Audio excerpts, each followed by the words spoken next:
अस्सलाम वालेकुम दोस्तों, एक बार फिर आपको अलिफ टीवी में खुश आमदीद कहते हैं।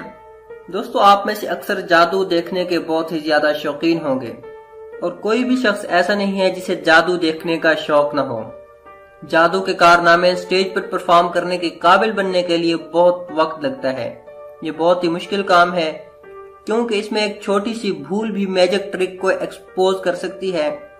दोस्तों, आज की इस वीडियो में हम कुछ ऐसी ही मैजिक ट्रिक को एक्सपोज करेंगे और इनके बारे में जानेंगे कि इन्हें कैसे परफॉर्म किया जाता है और हम हकीकत से किस तरह महरूम रह जाते हैं, जिन पर यकीन करना बहुत ही मुश्किल है।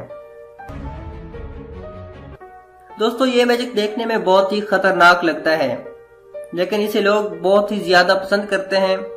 अक्सर आपने किसी मैजिक शो में ये देखा होगा कि लड़की को बॉक्स में डालकर उसे दरमियान से काट दिया जाता है। इसे देखकर हम बहुत ही हैरान हो जाते हैं और घबरा जाते हैं। दोस्तों, घबराइए नहीं, ऐसा कुछ नहीं है और ना ही लड़की को काटा जाता है। हम आपको बताते हैं इस मैजिक का राज। दोस्तों, ये आपकी आंखों का धोखा है। दरअसल जादूगर किसी को भी नहीं काटते।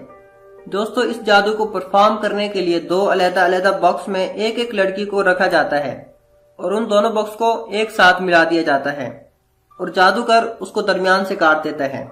मगर असल में ये दो लड़कियां ही होती हैं जो इस मैजिक को परफॉर्म करने में मदद देती हैं और इसे हकीकत का रूप देती हैं। अक्सर आपने देखा होगा कि मैजिक मास्टर हवा में इस तरह बैठे होते हैं कि उनके नीचे कोई भी चीज नहीं होती और देखने में ऐसे मालूम होता है कि उन्होंने सिर्फ एक ही डंडे का सहारा लिया हुआ है, लेकिन हकीकत कुछ और है। दोस्तों, जानते हैं इसका राज कि आखिर ये लोग ऐसा कर पाते हैं। दोस्तों, हकीकत में ये कोई मैजिक ट्रिक नहीं बल्कि हमारी आंखों का एक धोखा है। इसे परफॉर्म करने के लिए लोहे के एक फ्रेम का इस्तेमाल किया जाता है। सबसे पहले लोहे का एक रॉड जमीन में फिक्स किया जाता है और फिर लोहे के फ्रेम को इस रॉड के साथ एडजस्ट किया जाता है और मैजिक ट्रिक परफॉर्म करने वाला इस पर ऐसे बैठता है कि हमें ऐसे मालूम होता है जैसे ये हवा में बैठा हुआ है। और लोहे के फ्रेम को छुपाने के लिए अक्सर मैजिक मास्टर बड़े बड़े और खुले कपड़े का इस्तेमाल करते हैं, जिसकी वजह से फ्रेम कपड़ों के अंदर छुप जाता है और हमें दिखाई नहीं देता और हम आसानी से इसके मैजिक का शिकार हो जाते हैं। Walking on water. दोस्तों, आपने अक्सर टेलीविजन पर जादूगरों को पानी पर चलते हुए देखा होगा। आप सोचते होंगे कि आखिर ये कैसे मुमकिन है और ये लोग डूबते क्यों नहीं? क्या सच में इनके पास कोई ऐसी ताकत है या वो सिर्फ हमें ही बेवकूफ बनाते हैं? आपको बताते हैं ये ट्रिक ज्यादा मुश्किल नहीं। इस मैजिक में फ्लेक्सी ग्लास यानी एक खास किस्म के शीशे का इस्तेमाल किया जाता है, जिसे एक मखसूस जाविये पर नस्ब किया जाता है और ये शीशा नजर नहीं आता। मैजिक मास्टर बड़ी आसानी से इस पर चल सकता है और हमें ऐसे मालूम होता है कि वो पानी की सतह पर चल रहा है, लेकिन हकीकत में वो फ्लेक्सी ग्लास पर चल रहा होता है। दोस्तों, अगर आप टेलीविजन पर हिस्ट्री चैनल देखते हैं तो आपने डायनामो की मैजिक देखी होगी।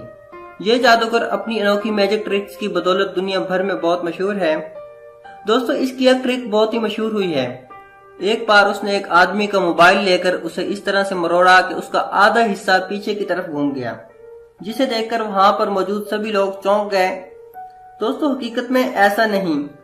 डायनामो ने मोबाइल लेते ही अपने हाथों से उस मोबाइल पर एक ऐसा स्टिकर लगा दिया जो मोबाइल की पिछली साइड की तरह दिखाई देता था और उसने ये इतनी महारत के साथ किया कि किसी को इसकी हकीकत का इल्म न हुआ और बाद में उसने ये स्टिकर उतारकर वो मोबाइल उस आदमी को वापस दे दिया।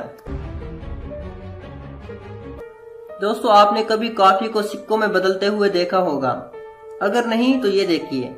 इस मैजिक ट्रिक को देखने के बाद आप हैरान रह जाएंगे। इसे परफॉर्म करना बेहद आसान है और आप भी इसे परफॉर्म कर सकते हैं। इसके लिए आपको कॉफी के दो कप लेने होंगे, एक छोटा और एक बड़ा। छोटे कप में आप सिक्के भर लीजिए और बड़े कप में एक स्पंज रखकर इसके नीचे एक सुराख कर दीजिए। अब छोटे कप को बड़े कप में डालकर उसमें कॉफी भर लीजिए। अब आप अपनी उंगली की मदद से नीचे मौजूद स्पंज को ऊपर की तरफ धकेलें। इससे छोटा कप ऊपर आ जाएगा और कॉफी नीचे चली जाएगी और स्पंज इसे अपने अंदर चूस लेगा। दोस्तों, वीडियो देखने का बहुत शुक्रिया। मजीद ऐसी वीडियोस देखने के लिए हमारे चैनल अलिफ टीवी को सब्सक्राइब कीजिए।